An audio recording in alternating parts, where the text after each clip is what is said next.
बिस्मिल्लाहिर्रहमानिर्रहीम। अस्सलामु अलैकुम वरहमतुल्लाहि वबरकातुहू। मोअज़्ज़िज़ हाज़रीन इकराम, बुज़ुर्गान कौम और मिल्लत, पसे पर्दा बैठ कर सुनने वाली मेरी इज़्ज़तदार माँ और बहनों, गयूर नौजवान साथियों, मजलिस इत्तेहादुल मुस्लिमीन के रुकन असम्बली व आमदार धूलिया जनाब फारूक शाह साहब, शहर सदर जनाब मुख्तार बिल्डर साहब, ज़िले सदर जनाब नासिर पठान साहब, अज़ीज़ान मिल्लत, बुज़ुर्गान कौम और मिल्लत, उलमा इकराम, मेरे नौजवान साथियों, आप जानते हैं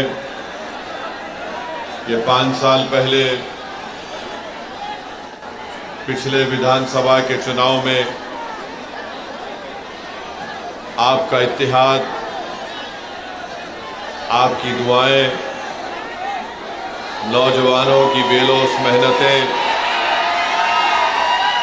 बुजुर्गों और उलमाए कराम की सरपरस्ती ने जनाब फारूक शाह साहब को धूलिया से आपने अपना आमदार मुंतखब करवाया और 4.5 पौने 5 साल के अरसे में आप देखते हैं कि जनाब फारूक शाह साहब ने अपनी कामयाबी के बाद धूलिया की विधानसभा में जो विकास और तरक्याती काम करवाए, धूलिया की सियासी तारीख में किसी भी आमदार ने इतने तरक्याती और विकास के काम नहीं करवाए थे जो फारूक शाह साहब ने अपने इस 5 साल की मियाद में करवाए। मेरे अजीज दोस्तों और बुजुर्गों, आप जानते हैं कि विपासना सेंटर प्रभुदा कॉलोनी में और फिर एक नाकाना रोड पर और एक महात्मा फूले नगर में 3 विपासना सेंटर जनाब फारूक शाह साहब ने ये काम मुकम्मल करवाया। इन तीनों की लागत थी 1 करोड़ 70 लाख। फिर बाबा साहिब अम्बेडकर के मुजस्समे को जो नाकाना रोड पर था उसको सही करवाया 20 लाख की लागत से। एक फाइबर डोम की तामीर करवाई कैथोलिक सेमेट्री 12 पत्थर में 25 लाख की लागत से। अंसार नगर में रिजर्वायर बनाया गया 1 करोड़ 30 लाख की लागत से। ऑक्सीजन का प्लांट लगाया गया 80 लाख की लागत से ओल्ड सिविल हॉस्पिटल में। 100 बेड का एक मैटरनिटी वार्ड धूलिया के गवर्नमेंट अस्पताल में 3 करोड़ की लागत से बनवाया। फॉरेस्ट डिपार्टमेंट की बिल्डिंग बनाई गई 14 करोड़ की लागत से। आरटीओ की नई बिल्डिंग 10 करोड़ की लागत से।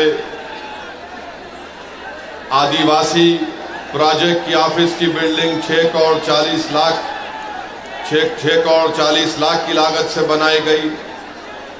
आदिवासी बच्चों के लिए स्टूडेंट हॉस्टल 8 करोड़ की लागत से बनाया गया। एडमिनिस्ट्रेटिव वर्कशॉप एपी इंस्टीट्यूशन का 14 करोड़ की लागत से बनाया गया।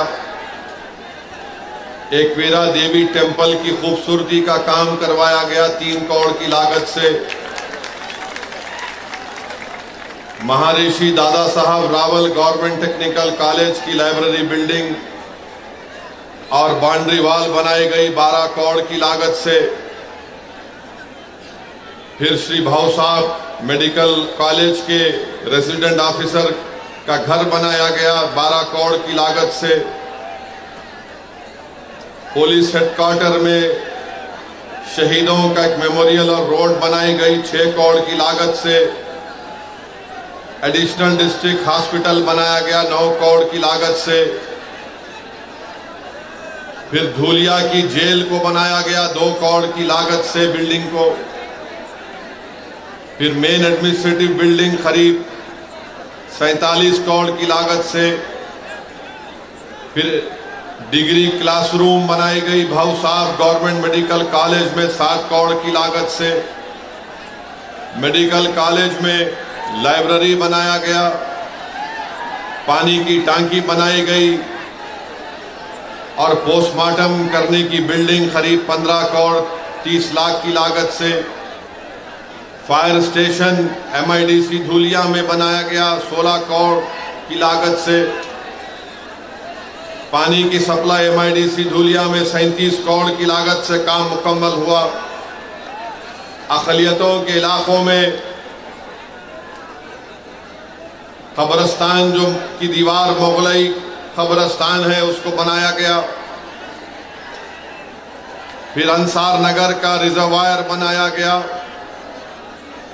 एम्यूजमेंट पार्क सर्वे नंबर 436 में 5 करोड़ की लागत से बनाया गया। बड़ा मोमिन कब्रिस्तान की दीवार बनाई गई 50 लाख की लागत से, 1 करोड़ की लागत से। फिर अनजान शाह दरगाह और कब्रिस्तान में 2 करोड़ की लागत से काम करवाया गया। 40 गांव रोड पर कब्रिस्तान की दीवार 75 लाख से बनाई गई। सीमेंट रोड, वजदाई रोड, कसबवाड़ा मस्जिद आगरा रोड पर 11 करोड़ की लागत से बनाई गई। फिर एक चौरस्ता बनाया गया यूनिटी सर्कल इत्तेहाद के नाम पर 30 लाख की लागत से। फिर कंपाउंड वॉल बनाई गई फकीर समाज पंचमंडल कब्रिस्तान में 30 लाख की लागत से। फिर पानी की सहूलतें दरगाह सोनगीर में बनाई गई। कब्रिस्तान की दीवार और रोड बनाई गई। मुराना पीर नेर में स्ट्रीट लाइट डाली गई। पानी का इंतजाम किया गया। धूलिया सोनगीर जिंदा मदरसा दरगाह के पास तो मुख्तलिफ काम जनाब फारूक शाह साहब ने करोड़ों रुपए के काम पूरे धूलिया में करवाए। अब आपके सामने ये है कि एक शख्स को जो धूलिया की आवाम ने अपना आमदार बनाया, आपके सामने बीजेपी का उम्मीदवार है, आपके सामने उद्धव ठाकरे का उम्मीदवार है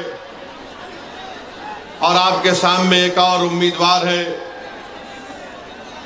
जिसका काम सिर्फ आपके इत्तेहाद को कमजोर करना है। मैं जानना चाहता हूं और मुझे यकीन है कि धूलिया की आवाम जो 5 साल में फारूक शाह ने डेवलपमेंट के काम करवाए, अब बीजेपी के उम्मीदवार के बारे में मुझे कोई बता रहे थे कि वो ये पुकार कर कह रहा है कि मैं मस्जिदों को ऐसा कर दूंगा।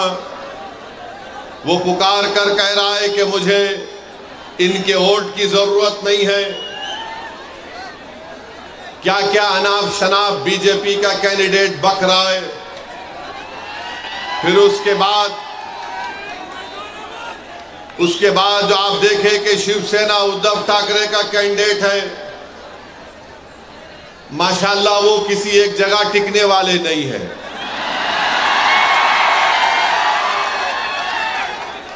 कभी कांग्रेस में भी थे वो, हाँ, राष्ट्रवादी कांग्रेस में भी थे, फिर बीजेपी में भी गए। अब उनको नजर आया कि उद्धव ठाकरे को पकड़ लूंगा, वहां पकड़ लिए। ये पहले भी 3 मरतबा 2 मरतबा के MLA थे। मैं बीजेपी और उद्धव ठाकरे की पार्टी के कैंडिडेट से हम जानना चाहते हैं कि तुम सिर्फ मुसलमानों से, सेकुलरिज्म से नफरत करते हो। बताओ धूलिया के लिए तुम्हारा क्या प्रोग्राम है? तुम धूलिया में क्या करना चाहते हो? तो दोनों के पास कोई प्रोग्राम नहीं है। दोनों यही चाहते हैं कि कुछ भी हो जाए, फारूक शाह दोबारा कामयाब ना हो। इनको एक ही चीज, रातों की नींद इनको हराम कर दी कि 5 साल में फारूक शाह ने कैसे इतने करोड़ों रुपए के काम मंजूर करवा कर लाया। जो काम आज उद्धव ठाकरे का जो उम्मीदवार है वो 3 मर्तबा कामदार है, मगर वो कुछ काम नहीं कराया। आज जो बीजेपी का उम्मीदवार है वो तो सिर्फ नफरत की बात करता है, वो तो सिर्फ दिलों को तोड़ने की बात करता है। उसके पास जनता के विकास के लिए, धूलिया की तरक्की के लिए कोई बात उनके जबान पर नहीं आती। 5 साल में इस शहर में, इस विधानसभा में अमन रहा। यहां पर हिंदू मुसलमान के झगड़े नहीं हुए। यहां पर दलितों पर उनको इंसाफ दिलाने की फारूक शाह ने पूरी कोशिश की। आदिवासियों को उनका मुकाम दिलाने के लिए फारूक शाह ने मेहनतें की। धंगरों को उनका जायज मुकाम दिलाने के लिए फारूक शाह ने मेहनतें की। और हम आज भी कह रहे हैं कि महाराष्ट्र में जहां पर मुसलमानों में जो वो 13 जितनी कास्ट हैं उनको आरक्षण मिलना चाहिए, क्योंकि बॉम्बे हाई कोर्ट ने उसको मंजूर किया। हम वहीं पर कहते हैं कि हमारे मराठा भाई बहनों को भी आरक्षण मिलना चाहिए, हम उसके खिलाफ नहीं है। अब आप बताइए किस बुनियाद पर फारूक शाह की मुखालिफत करने ये लोग आ रहे हैं?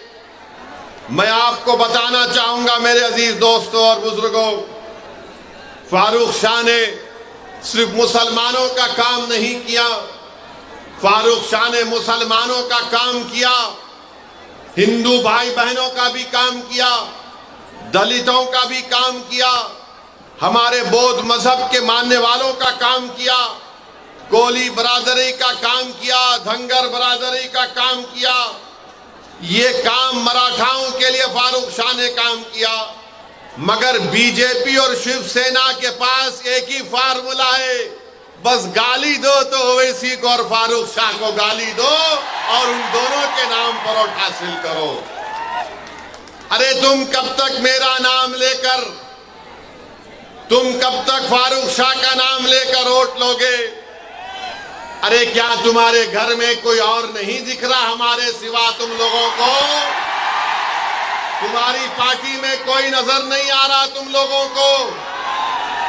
नहीं, खाली ओवैसी को गाली दो, फारूक शाह को गाली दो, जितना गाली देना है गाली दो। मगर धूलिया की जनता ने देख लिया कि फारूक शाह ने जो काम किया वो काम धूलिया की तारीख में कोई विधायक, कोई आमदार नहीं किया था, सबका काम किया।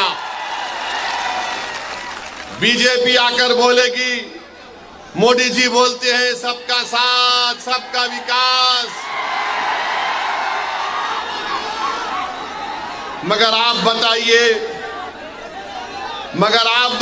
मैं पूछना चाहता हूं, यहां के मुख्यमंत्री शिंदे से,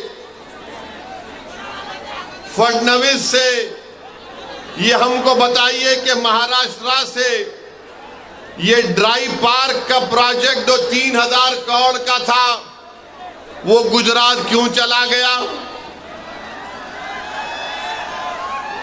बताओ शिंदे साहब, ये ड्राई पार्क का प्रोजेक्ट 3000 का कैसे गुजरात चला गया? बताओ मोदी जी, जो महाराष्ट्र को आकर अब चुनाव में शुरू कर देंगे लंबा लंबा फेंकना। ये टाटा एयरबस का प्रोजेक्ट 22,000 करोड़ का वो महाराष्ट्र से चला गया। वेदांता फॉक्सकॉन का प्रोजेक्ट 1,50,000 करोड़ का महाराष्ट्र से चला गया। ये मेडिकल डेवलपमेंट पार्क जो 424 करोड़ का था वो महाराष्ट्र से चला गया। आखिर हो क्या रहा है महाराष्ट्र में? ये देश का दूसरा बड़ा प्रदेश है। यहां पर किसानों का हाल ये करके रख दिया कि आज किसान के बेटे की शादी नहीं हो पा रही है महाराष्ट्र में, और अगर वो किसान मराठा रहे तो उसको और परेशानी हो रही है। इसीलिए मराठा लड़ रहा है आरक्षण के लिए। बताओ आखिर बीजेपी ने क्या दिया है महाराष्ट्र के लिए? अब मोदी जी आकर बोलेंगे मैं यूसीसी लगा दूंगा महाराष्ट्र में। आप देखना बीजेपी आकर बोलेगी नहीं नहीं, हम महाराष्ट्र में यूनिफॉर्म सिविल कोड को लाएंगे। हम पूछना चाह रहे ये टाटा एयरबस का प्रोजेक्ट कहां गया? तो मोदी जी बोलेंगे यूसीसी ला लूंगा।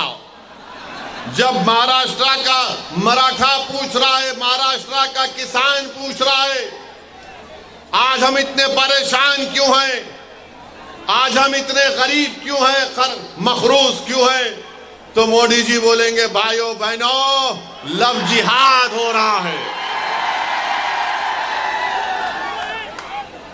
आप बताइए महाराष्ट्र में इतना बड़ा प्रदेश, मगर इसके बारे में बीजेपी के पास कोई प्रोग्राम नहीं है।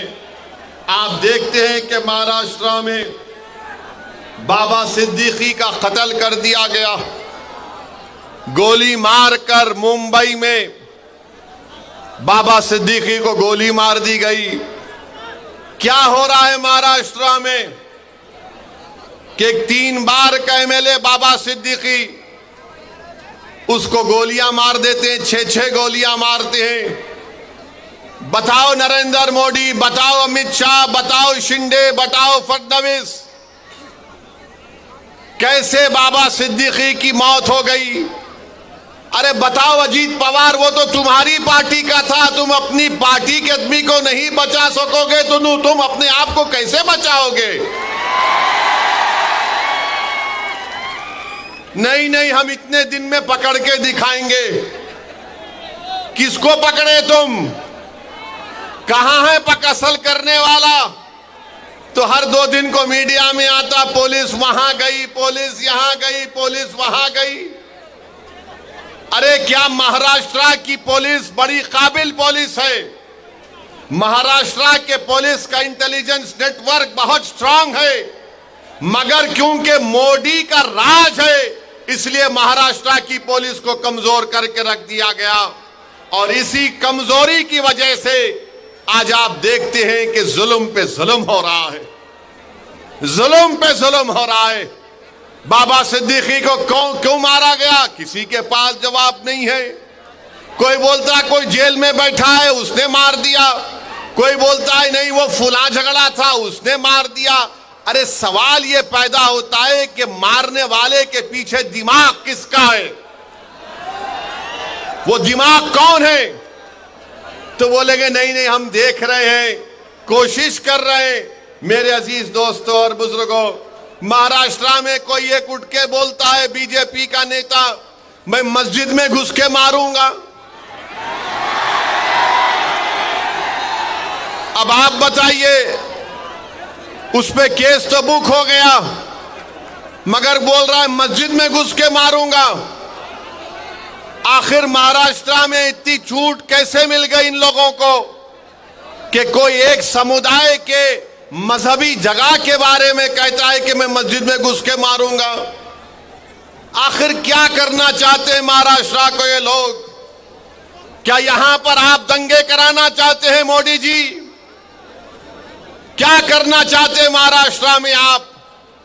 फिर कोल्हापुर की मस्जिद की बेहुरमती कर दी गई।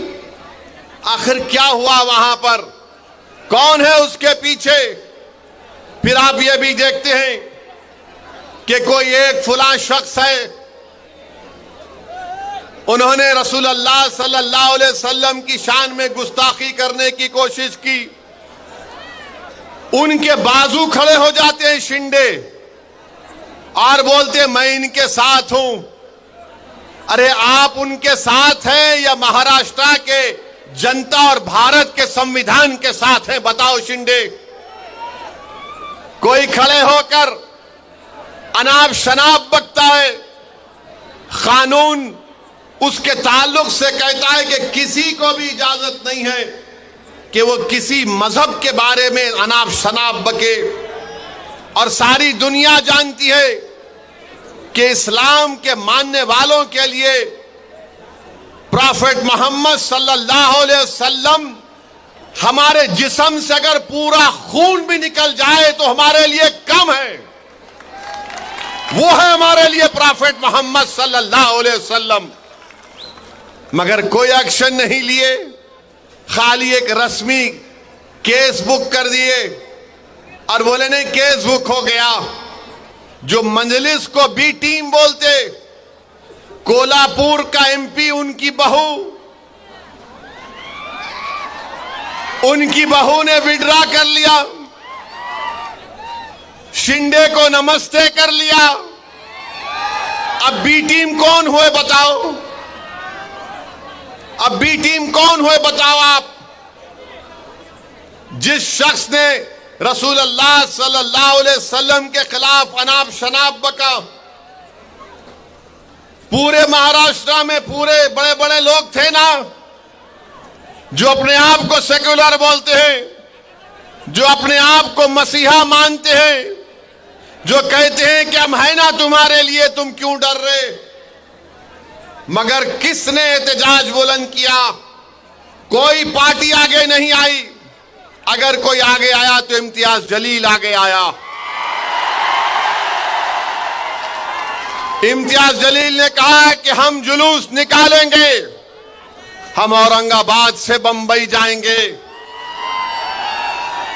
तो ये जो हमारे ओटों को तोड़ने वाले लोग हैं, जो पीछे से भी वार नहीं करते, जो सिर्फ साजिश करते हैं, वो बोले नहीं नहीं कुछ नहीं होगा, ये ऐसा ही बयान दे दिया, कुछ नहीं होगा, कोई नहीं आएगा, कहां से कोई गाड़ी लाकर आएगा, अरे ये तो मजलिस ने एक शोशा छोड़ दिया, कुछ नहीं होगा। लोग हमको भी फोन करके बोलते थे। मैंने उन नौजवानों से कहा कि जब तारीख का ऐलान हो चुका है, अब हम वापस नहीं जाने वाले हैं। बात शुरू हो गए, नहीं नहीं मजलिस दंगा कराना चाहती है, मजलिस दंगा कराएगी। हमने कहा दंगा कराने के लिए हमने कॉल नहीं किया।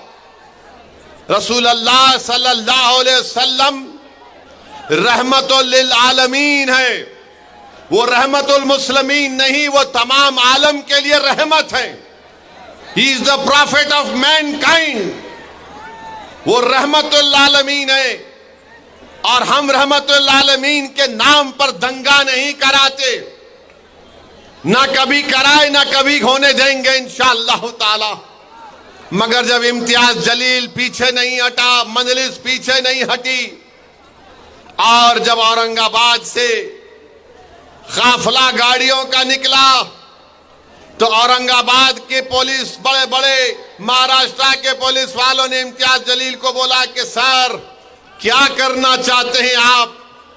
तो इम्तियाज जलील ने कहा कि देखो, मैं बंबई जाकर महाराष्ट्र के होम मिनिस्टर को एक मेमोरेंडम देना चाहता हूं कि जिसने ये अनाप शनाप बका उसके खिलाफ कार्रवाई हो।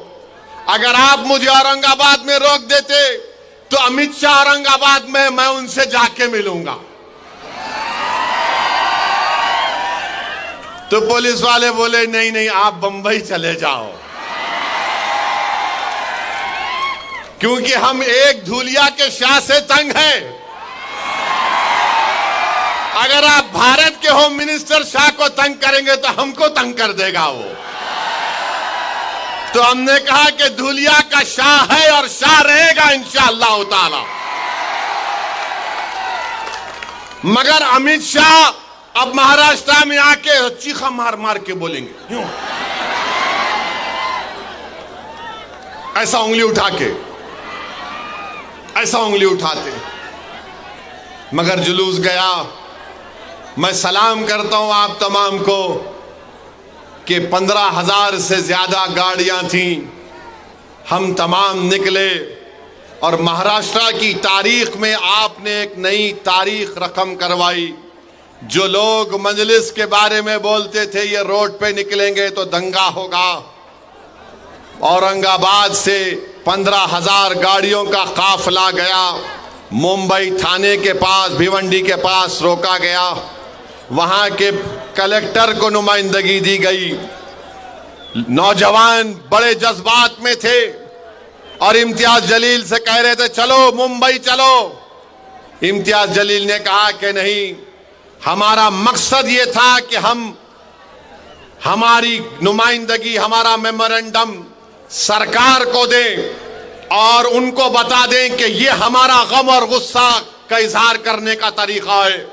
हमने अपने गम और गुस्से का इजहार किया और इम्तियाज जलील अगर चाहता तो उन हजारों गाड़ियों को लेकर बंबई जा सकता था, मगर इम्तियाज जलील ने कहा कि मजलिस इत्तेहाद अल मुस्लिमीन की पॉलिसी लोगों को जज्बात में लाकर दंगा कराना है, लॉ एंड ऑर्डर का प्रॉब्लम पैदा करना नहीं है।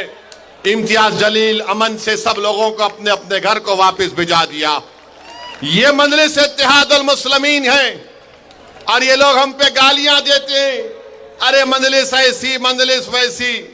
अरे वक्फ बोर्ड का बिल जब पार्लियामेंट में पेश हुआ तो कहां थे उद्धव ठाकरे के एमपी?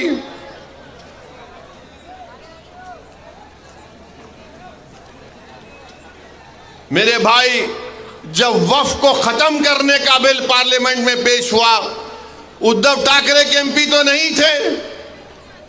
पार्लियामेंट का रिकॉर्ड निकाल कर देख लो और पूछो ये कैंडिडेट से, ये जो उद्धव ठाकरे का कैंडिडेट है इससे पूछो ये वक्फ का बिल जो पार्लियामेंट में लाया गया इसके बारे में तुम्हारी राय क्या है? वो बोलेगा नहीं बहुत अच्छा है, छीन लेना चाहिए। ये बीजेपी के उम्मीदवार से पूछो आप तेरी राय क्या है, वो बोलेगा बहुत अच्छा है, छीन लेना चाहिए। यानी दोनों की राय एक ही है। मुझे कोई बता रहे थे कि उद्धव ठाकरे का जो कैंडिडेट है, जब आरएसएस के मोहन भागवत उनके घर पे गए थे, मोहन भागवत उद्धव ठाकरे के कैंडिडेट के घर पे जाके चाय नहीं बल्कि अच्छा खासा बैठकर आए। अब आप बताइए, हमको इल्जाम लगाते हम बी टीम है, ये बीजेपी के उम्मीदवार साहब हैं, अभी चुनाव लड़ रहे, एक से एक बात करते हैं, अनाप शनाप बकते हैं। मकसद क्या है कि इलेक्शन को हिंदू मुस्लिम बना दो, धूलिया की गरीब जनता की बात ना हो, मराठा रिजर्वेशन पे बात ना हो। तुमने धंगरों को जो धोखा दिया एसटी में डालकर, चुनाव के बाद देखना वो कोर्ट स्टे लगा देगी उस पर। इन दोनों का मकसद एक ही है कि हिंदू मुस्लिम का इलेक्शन करा दो, उसके बाद देखा जाएगा। मुझे यकीन है कि यहां की जनता ना बीजेपी को इसमें कामयाब होने देगी, ना उद्धव ठाकरे के कैंडिडेट को इसमें कामयाब होने देगी। चुनाव होगा तो ये काम फारूक शाह ने किया, बताओ तुम क्या करना चाहते हो? हमने ये काम किया, बताओ तुमने 3 बार तुम विधायक बने, तुमने क्या किया? और मुझे बता रहे थे कि उद्धव ठाकरे के कैंडिडेट कैसे बात करते, फारूक साहब ने बड़ा अच्छे तरीके से दिखा दिया। अरे आप अंदाजा लगाइए, कोल्हापुर की मस्जिद में जब बेहरमती की गई तो यहां से निकलकर आमदार साहब फारूक शाह साहब वहां पर गए और फिर यहां पर धूलिया में एक पुरअमन बंद का भी एहतजाज किया गया था। मेरे अजीज दोस्तों और बुजुर्गों, मैं आपको ये बताना चाह रहा हूं कि महाराष्ट्र की विधानसभा में हर समुदाय का एक आमदार है। मराठाओं के भी आमदार है, अपर कास्ट के भी आमदार हैं, हर समाज का एक आमदार है। जितनी उनकी आबादी उतना उनका हिस्सा है। मगर महाराष्ट्र की विधानसभा में अगर एक समुदाय है जिसकी आबादी के मुताबिक उनका आमदार नहीं है तो वो मुसलमान बिरादरी। आपको मालूम कि 1990 में 10% मुसलमान महाराष्ट्र की विधानसभा में जीत कर जाते थे। आज 2019 में सिर्फ 5% जीत कर गए। इसका जिम्मेदार कौन है बताओ? इसका जिम्मेदार वो लोग हैं जो सिर्फ हमारा वोट लेते हैं और फिर हमको भूल जाते हैं। मैं आपको धूलिया की जनता को, इन नौजवानों को, बुजुर्गों को एक पैगाम देने आया हूं कि इम्तियाज जलील 15 साल के बाद 2019 में मेंबर ऑफ पार्लियामेंट बना, खासदार बना। 2024 का चुनाव आया तो सब के सब एक हो गए। मोहब्बत की दुकान, नफरत की दुकान, तमाम दुकानदार एक हो गए और सब ने कहा कि हमने एक मुसलमान को टिकट नहीं दिया। ना मोदी ने दिया, ना उद्धव ने दिया, ना चाचा ने दिया, ना फुला ने दिया। सबकी एक ही ख्वाहिश थी कि कुछ भी हो जाओ महाराष्ट्र से, महाराष्ट्र के 11% मुसलमान का एक एमपी औरंगाबाद से जीतकर पार्लियामेंट में ना जाए। वो अपनी साजिश में कामयाब हो गए। इम्तियाज जलील को उन्होंने हरा दिया। मगर मैं सलाम करता हूं इम्तियाज जलील को। वो हार गया मगर वो मायूस नहीं हुआ। महाराष्ट्र की तारीख में कोई एमपी का इलेक्शन हारने के बाद भी जब नामूस से रिसालत का मसला आया तो इम्तियाज जलील ने कहा कि सब्ज गुंबद के मकी की गुलामी का हक अदा करने के लिए एमपी बनना जरूरी नहीं है, गुलामी का हक अदा करना पड़ेगा। मैं गुलामी का हक अदा करूंगा। मगर मैं आपको बाखबर कर रहा हूं, मैं आपको बता रहा हूं, वही साजिश धूलिया में करने जा रहे हैं। जिस तरह इम्तियाज जलील को हराया गया पार्लियामेंट के इलेक्शन में, उसी तरह की साजिश धूलिया में करना चाहते हैं और यही चाहते हैं कि फारूक ना बने। मगर मुझे यकीन है कि धूलिया के हमारे हिंदू भाई, दंगर भाई, दलित भाई, आदिवासी भाई, मराठा समाज के लोग बीजेपी और आरएसएस और उद्धव ठाकरे को इस साजिश में कामयाब होने नहीं देंगे इंशाअल्लाह ताला। क्या आप इनको कामयाब होने देंगे? क्या आप इनको कामयाब होने देंगे? जिस तरह इम्तियाज जलील के खिलाफ साजिश की गई थी पार्लियामेंट में, क्या आप इनको हराएंगे या आप उनको कामयाब करेंगे? आप उनको नाकाम करेंगे? कितने लोग उनको नाकाम करेंगे? हाथ उठाओ। बिल्डिंग पर भी खड़े हुए लोग हाथ उठाओ। आप 20 तारीख को उनको हराएंगे, फारूक शाह को कामयाब करेंगे, आप नफरत का खात्मा करेंगे, आप धूलिया को कामयाब करेंगे, तो फारूक शाह की कामयाबी धूलिया की कामयाबी होगी इंशाअल्लाह ताला। और याद रखो नौजवानों, 20 तारीख आते आते बहुत से हजरत इबलीस के साथी आने वाले हैं। बहुत से साथी आने वाले हजरत इबलीस के, खबीस के साथी आएंगे, आके बोलेंगे एक जीत गया तो क्या होता, बोलेंगे एक दो जीत गए तो क्या होता। तो उनको आप बोलना, हमारा एक ही है भारत की पार्लियामेंट में, पूरों पे भारी है, पूरों पे अल्हम्दुलिल्लाह। ये एक फारूक है, एक नहीं बल्कि अब के बहुत कामयाब होंगे इंशाअल्लाह ताला मजलिस के।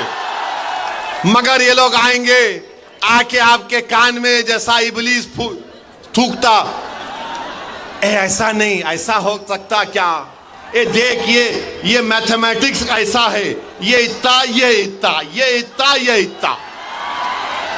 फिर बाज आके बोलेंगे तेरे को कितना चाहिए बोल देता हूं। बहुत लालच देंगे। अगर लालच दे रहे तो ले लो, मिठाई खा लो,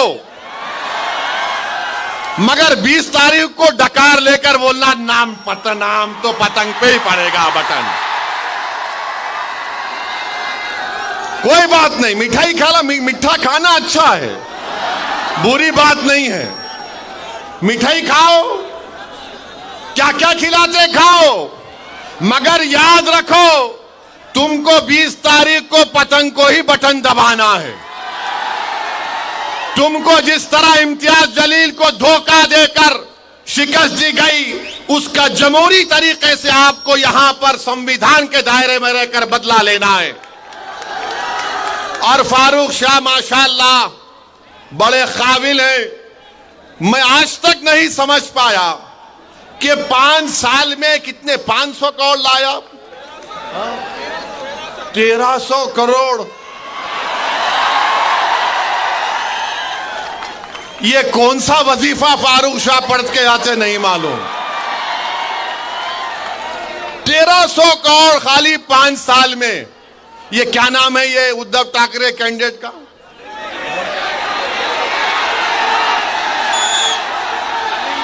हाँ, अरे गोटे साहब, ये तीन बार के एमपी, तुम 3 बार के आमदार हो, तुम 13 करोड़ का काम नहीं करा यहां पर। 3 बार का आमदार है, 13 करोड़ के काम नहीं कराए धुलिया के विकास के लिए। फारूक शाह 5 साल में 1300 करोड़ करा दिए।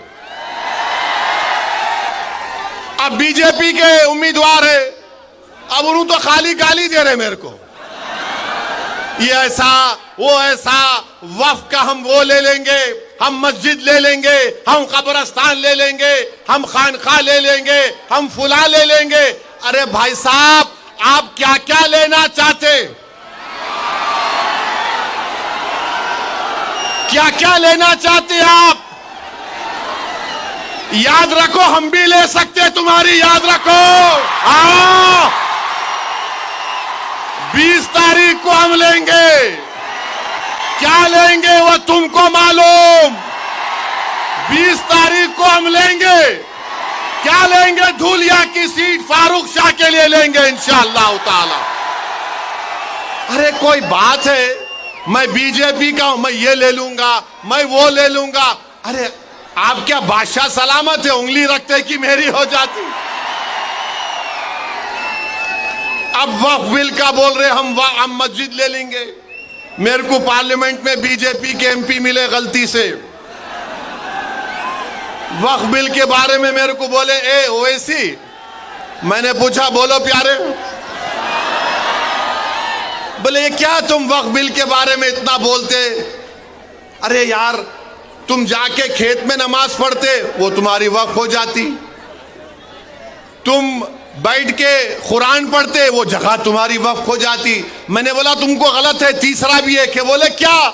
मैं पार्लियामेंट में भी कभी कभी नमाज पढ़ जाता तो मेरी हो जाती क्या?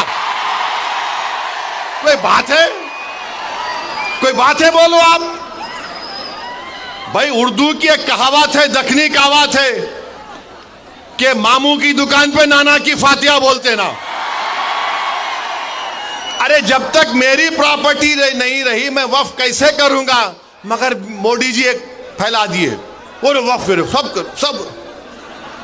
नहीं, भारत सरकार में इंडियन आर्मी के बाद सबसे ज्यादा जायदादें वक्फ बोर्ड के पास है। मोदी जी आप एक काम करना मेरा, और ये जो बीजेपी का कैंडिडेट है उसको भी बोल रहा हूं मैं,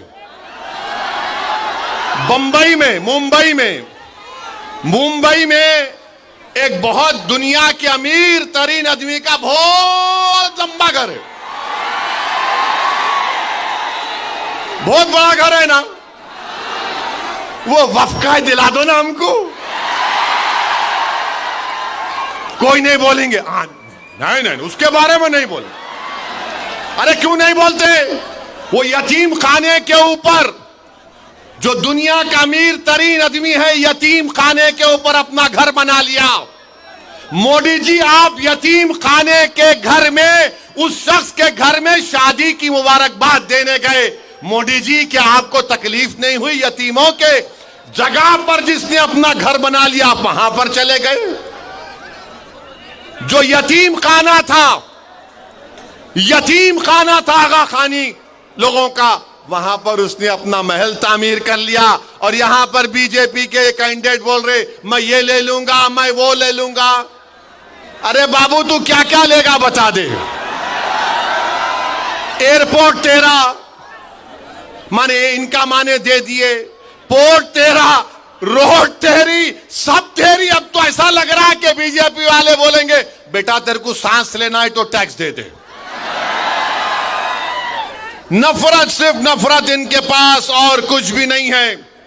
दिखाने के लिए कुछ भी नहीं है बीजेपी के पास। नौजवान परेशान है, रोजगार नहीं है, तो नौजवानों को बोल दिए तुम लव जिहाद पे लग जाओ। नौजवान भूखा है तो बोले तू गाय की रक्षा के लिए तू कुछ भी कर ले। मैं पूछना चाह रहा हूं, 10 साल में बीजेपी ने देश को क्या दिया? इस देश के गरीब नौजवानों को क्या दिया? इस देश के किसानों को क्या दिया? कुछ भी नहीं दिया। क्या दिया? नफरत करो मुसलमानों से, नफरत करो, डर दिखाओ मुसलमानों का, मुस्लिम अकलियत का। अरे संविधान में तो सब बराबर है नरेंद्र मोदी, मगर आप नफरत पैदा करके महाराष्ट्र में वोट हासिल करना चाहते हैं। दिखाने के लिए कुछ भी नहीं है, कुछ भी नहीं है दिखाने के लिए। और मेरे अजीज दोस्तों और बुजुर्गों, मैं आपको आखिर में एक बात बोलना चाहूंगा कि धूलिया का जो पार्लियामेंट का इलेक्शन हुआ था, धूलिया का जो पार्लियामेंट का इलेक्शन हुआ था, आपने किसको वोट दिया था भाई? ताई को वोट दिया था ना, आपने दिया था ना? शर्माना नहीं, दिए तो सर सीना मार के बोलना, दिए थे ना। उन्होंने कैसा जीते, कैसा जीते उन्होंने? किसके, अच्छा और फिर ऐसा पूछ दो, किसकी वोट की वजह से जीते? किसकी वोट की वजह से जीते? अरे नाम लेके बोलो, किसके वोट की वजह से जीते?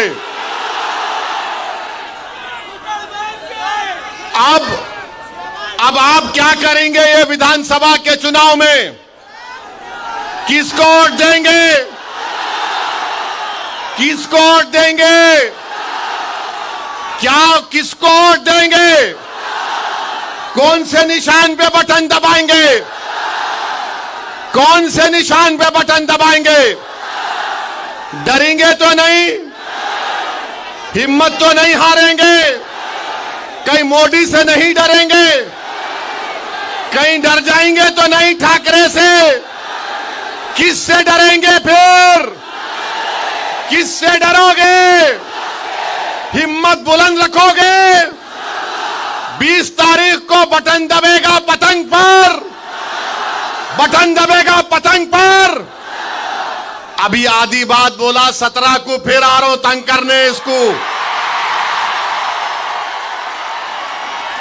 अभी खत्म नहीं हुआ। हाँ, इनको बोलूं, उनका बेटा बोल रहा फारूक शाह को बाजू खड़ा करो। इन्हों बहुत ज्यादा ही खड़े हो गए। इन्हों 5 साल में इतना काम कराए कि वो बेचारे दोनों उद्धव ठाकरे का और बीजेपी का सोच रहे अब क्या जवाब देंगे। मगर मेरे भाई, आपसे मेरी गुजारिश है, माँ और बहनों से गुजारिश है कि अगर आप अपना एक एक वोट का सही इस्तेमाल करेंगे तो धूलिया की कामयाबी होगी। ये फारूक शाह की कामयाबी नहीं, धूलिया की कामयाबी के लिए, धूलिया के अमन को मजबूत करने के लिए, धूलिया के भाईचारगी को मजबूत करने के लिए मेरी आप तमाम से अपील है कि फारूक शाह को आप अपना आमदार दोबारा बनाइए। आप बनाएंगे ना इंशाअल्लाह ताला? इस शेर को कामयाब करिए आप। मैं आपको बता रहा हूं, महाराष्ट्र में कोई हुकूमत नहीं बनाएगा जब तक फारूक शाह उसका साथ नहीं देगा। इंशाअल्लाह ताला कोई हुकूमत नहीं बनाएगा। आप अब की बार और ज्यादा काम धूलिया में होगा। इंशाअल्लाह 17 तारीख को आपसे मुलाकात होगी। मेरे साथ नारा लगाइए, 20 तारीख के दिन पतंग को वोट दो, पतंग को, पतंग को, पतंग को, पतंग को। धूलिया जिंदाबाद, धूलिया जिंदाबाद, नफरत मुर्दाबाद, मोहब्बत जिंदाबाद। जोर से बोलो, मोहब्बत जिंदाबाद। अस्सलाम वालेकुम।